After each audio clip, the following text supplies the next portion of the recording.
sharing pengalaman pertama aku jadi TKW. Kalian itu pertama pilih PJTKI yang bener. Kalian kalau misalkan mau jadi TKI itu harus benar-benar jeli, teliti. Itu yang pertama itu masalah biaya, yang kedua itu job ya. Ya, jangan kayak aku dulu. Nah, ini pengalaman aku yang paling pahit di tahun 2011 sampai 2014.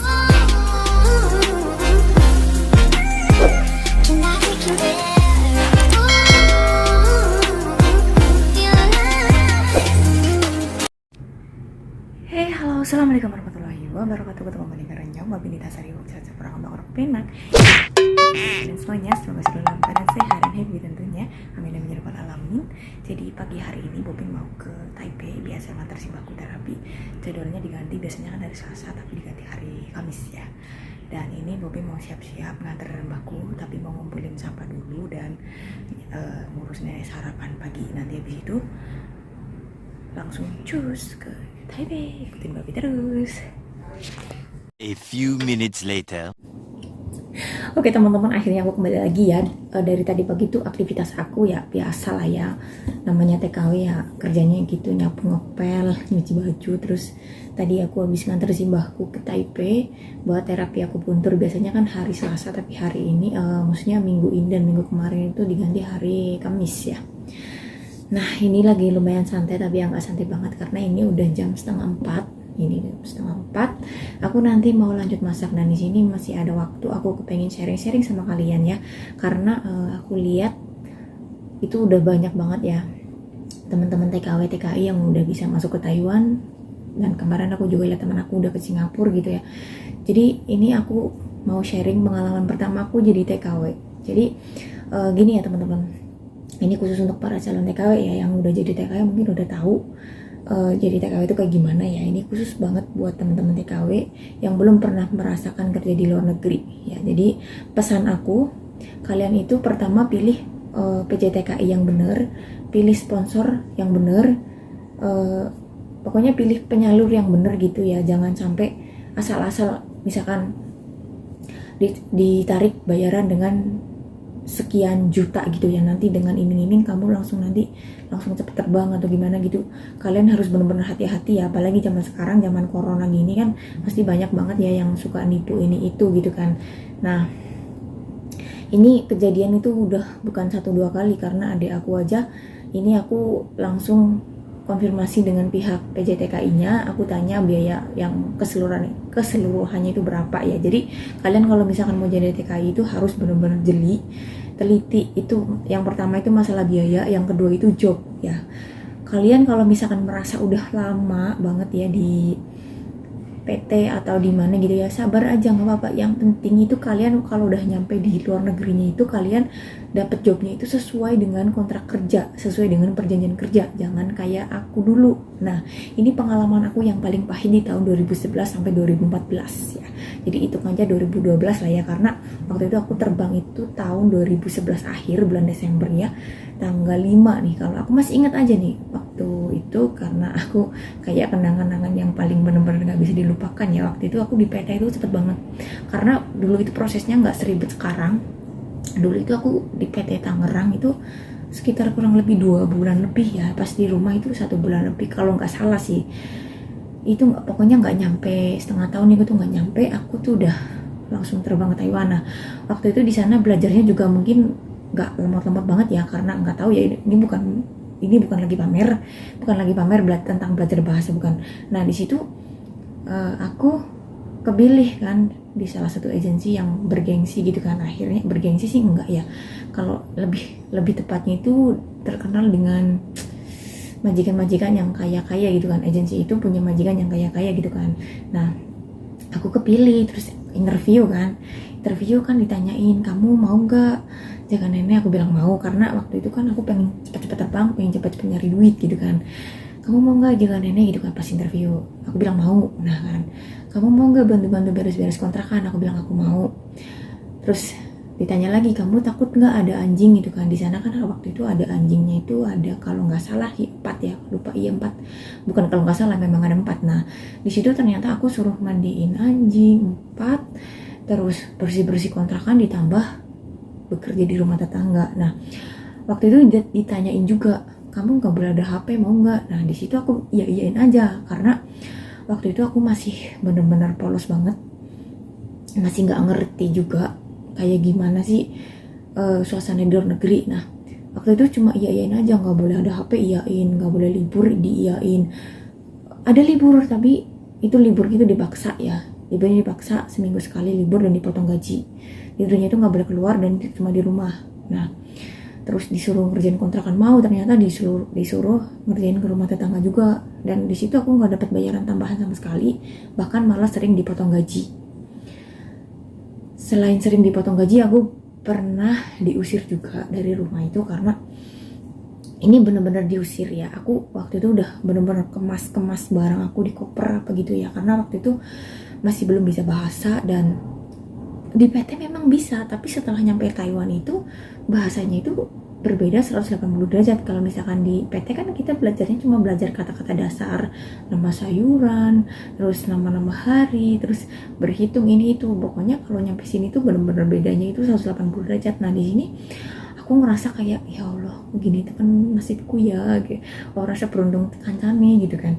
Waktu itu bener-bener hilang kontak dengan keluarga, teman-teman, bener-bener nggak bisa ada HP. Intinya nggak ada kebebasan sama sekali waktu itu. Jadi untuk kalian ya, misalkan ditawarin dengan job yang cepet-cepet terus permintaannya itu aneh-aneh, kalian jangan mau ya. Misalkan kamu nanti nggak boleh ada HP ya, nanti kalau misalkan kamu udah kerja beberapa bulan kamu baru boleh beli HP gitu. Kalian jangan mau ya, zaman sekarang itu zaman canggih, kalian harus punya HP.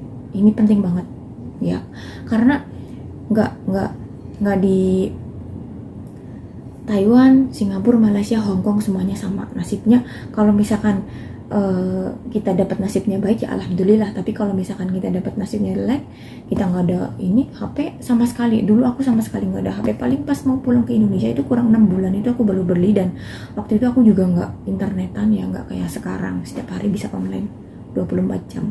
Kalau dulu Masya Allah boro-boro ya, sampai kalau misalkan aku medikal, itu di tempat medikal itu aku pinjem HP temen aku. Itu rasanya bener-bener kayak yang gimana ya, karena aku dulu nggak punya pengalaman kerja ya, pengalaman kerja di Jakarta juga cuma sebentar. Nah langsung on the way ke Taiwan. Tadinya kan aku pengen on the way ke Singapura, tapi pas sebenarnya aku tuh nggak boleh ke luar negeri sih awalnya. Aku izin sama bapakku itu, aku awalnya tuh bilang ke Singapura. Ternyata waktu itu bapakku nggak ngizinin. Bapakku tuh cuma ngizinin aku gini bilangnya, kamu boleh ke luar negeri, Singapura kan deket ya, sekalian aja ke Taiwan gitu kan. Nah iya, aku langsung ke Taiwan, bener-bener nekat, modal nekat aja udah, nekat udah, niat nekat udah gitu aja, nggak model pengalaman yang ekstrim ya, pengalaman kerja di Arab atau di mana itu nggak ada. Jadi langsung ke Taiwan, dan waktu itu aku masih blow on banget ya, sampai aku pas dipekerjakan di luar job itu, nenek aku kan kalau misalkan siang gini kan, dia itu dititipin di panti jompo, dan aku tuh kerja di rumah tetangga. Di rumah tetangga kalau nggak di kontrakan. Nah kalau misalkan pas di kontrakan itu yang paling serem ya, kadang-kadang ada bapak-bapak yang nggak pakai baju nanyain, kamu ada nomor HP nggak, terus kamu mau nggak keluar makan atau apa gitu sama aku gitu kan. Kan ada bapak-bapak yang nganggep aku tuh orangnya geleman gitu loh. Jadi di situ aku juga ngerasa takut juga. Waktu itu aku sebenarnya waktu itu aku udah ngerti bahasa, cuma aku pas diajak kayak gitu sama orang lah yang nggak dikenal, orang lain itu, aku langsung bilang, boys, wakin putong gitu kan. Aku jawabnya, maaf aku nggak ngerti kamu ngomong apa. Aku langsung pergi dalam hati, ya Allah astagfirullah gitu kan. Bayangin aja dulu aku masih kecil banget ya, memang sekarang juga masih kecil, cuma dulu umurnya itu lebih kecil dari sekarang. Belum, pikirannya itu belum benar-benar belum luas, jadi masih kayak orang blow on banget gitu pas pertama ke Taiwan ya. Jadi buat teman-teman ya yang mau ke luar negeri, kerja ke luar negeri itu dipikir matang-matang, jangan asal terima job, jangan sampai kena tipu. Pokoknya kalau misalkan jobnya belum jelas itu kalian jangan sampai ngasih uang yang banyak, atau misalkan kalian udah nyampe di Taiwan atau udah nyampe di negara tujuan yang kalian tuju itu, kalian benar-benar pastikan kalau kerjaan itu sama dengan perjanjian di kontrak kerja, jangan sampai melenceng ya. Karena kalau misalkan sampai ketahuan itu kalian sendiri yang bakal rugi, karena kalau misalkan sampai ketahuan sama Depnaker itu kalian yang di blacklist gitu. Untungnya aku dulu nggak di blacklist ya teman-teman. Aku dulu dalam hati itu mikirnya gini, ya Allah semoga aku ditangkap polisi di jalan, terus aku mau minta tolong sama polisi gini. Tapi aku ada rasa takut juga, karena waktu itu kan aku memang sama sekali nggak pegang uang seperak pun. Aku pernah pegang uang ya, aku kalau misalkan dipekerjakan di rumah tetangga itu aku kalau misalkan kan pergi ke rumah tetangga, yang satu seminggu sekali, yang kesana seminggu sekali gitu kan. Jadi setiap hari memang ada kegiatan terus, jadi nggak mesti di rumah ini hari apa gitu. Jadi satu minggu itu bergilir, karena di sana itu ada teman aku juga orang Indonesia. Nah di sana juga aku nggak boleh ngomong bahasa Indonesia. Kalau misalkan ngomong bahasa Indonesia dipotong gaji, nah didenda gitu ya. Nah terus aku kalau misalkan kerja ke apa gitu namanya, ke rumah tetangga itu pasti ada yang ngasih aku duit atau makanan atau jajan. Waktu itu bener-bener kayak yang ya Allah Upi kayak gitu banget sih nasibnya, sengsara banget di luar negeri, sampai kayak kayak gembel jalanan gitu, bener-bener kayak gembel. Dikasih uang 100 NT itu seminggu sekali sama, aku ingat sama nenek-nenek yang rumahnya di dekat stasiun Shinsu sana. Aku kumpulin sampai 2000 aku buat beli HP sama temanku. Nah beli pulsanya itu ya kalau aku punya uang, kalau nggak punya uang aku nggak pernah beli pulsa. Ya sabar telepon ke orang tua juga ngumpet nyolong. Kalau misalkan ketahuan ya hancur deh aku. Pernah kan ketahuan aku pas mau apa gitu ya, HP-nya ketahuan yang aku beli sama temanku. Akhirnya aku dimalin habis-habisan, astagfirullahaladzim. Sampai kayak yang padahal itu HP Nokia yang apa sih itu, yang jelek lah, yang cuma bisa buat radio sama kamera, itu zaman dulu banget lah. Bener-bener pengalaman yang gak pernah aku lupain ya. Jadi selain mereka itu mempekerjakan aku di luar job, nahan uang gaji, mereka juga sering banget yang namanya melakukan kekerasan fisik sama aku. Aku masih inget tangan aku ini, telapak tangan keduanya ini sering banget dipukul pakai rotan yang buat gebukin kasur itu ya. Rasanya kayak gimana kalian bayangin sendiri, atau kalian coba pukul sendiri sakit apa enggak. Terus kepala ini juga sering dipukul sama majikan perempuan kayak gini, set gitu kan, keras banget mukulnya kan, karena dia itu kayak setan bukannya. Nah terus waktu mau pulang aku tuh diiming-imingin katanya gajinya itu nanti nyampe 25.000 kan. Nah gaji nyampe 25.000 tuh nanti aku capeknya kayak gimana, sedangkan dulu gajinya itu aku 15.000 dulu teman-teman. Kalau sekarang kan 17 sekian ya, 18 lah. Nah kalau dulu gajinya 15.000, gaji 15.000 aja capeknya luar biasa, apalagi kalau ditambahin gaji sampai segitu banyaknya, gila. Nanti aku mau jadi apa? Akhirnya aku milih pulang.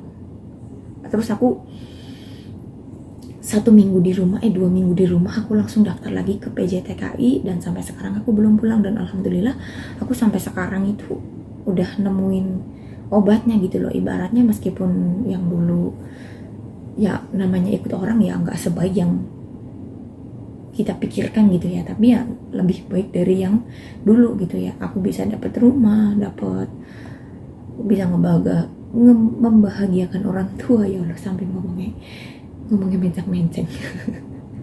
Jadi buat teman-teman ya, pokoknya intinya hati-hati kalau misalkan mau jadi TKW, TKI gitu ya, dipikir matang-matang, jangan sampai salah pilih job, jangan sampai nasibnya sama kayak aku. Udah bener-bener rasanya tuh mau ngeluh ke siapa. Di luar negeri itu nggak ada yang bisa nolong kecuali diri sendiri ya. Lapor ke agent, sampai aku minggat ke agent juga no respon ya. Responnya cuma sabar ya gitu. Mau telepon ke 1955 juga aku waktu itu kan nggak ada HP, nggak bisa telepon. Pinjam HP ke teman juga nggak bisa, karena di situ kalau misalkan itu diawasin majikan terus kemana-mana ya.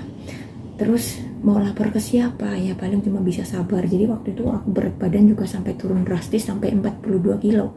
Wong sekarang aku berat badan 45 aja kurusnya kayak gini, apalagi dulu yang kurusnya sampai 42 kilo. Bayangin, sampai kayak tulang-tulang sini tuh kayak ya Allah udah kayak mayat hidup aja guys, udah kayak mayat hidup.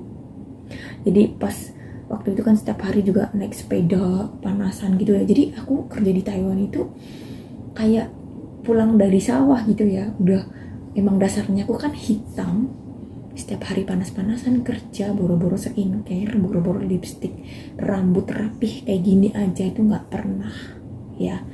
Sampai dibilang ya Allah dari Taiwan kok katro banget gitu ya, nggak kayak teman-teman lain kayak berubah jadi artis. Nah sedangkan aku bukannya glow up malah glow down, dan bener-bener pengalaman yang nggak bisa dilupakan sampai sekarang. Dan tapi ada sisi baiknya ya itu karena di sana karena saking nggak bolehnya ngomong bahasa Indonesia, jadi bikin aku tuh jadi lancar ngomong berbahasa Mandarin ya. Karena di sana meskipun ada 2 orang Indonesia, aku dan temanku, jadi di sana harus wajib banget yang namanya ngomong Mandarin teman-teman. Bahkan aku ini bukannya sombong ya, kalau misalkan aku keluar gitu pakai masker ya, memang aku hitam ya, tapi kalau misalkan aku beli barang itu dikiranya orang Taiwan karena fasih ya itu positifnya di situ. Dan untuk masalah kerja juga udah ibaratnya udah ngapain aja tuh bisa, karena pas aku ngeberesin kontrakan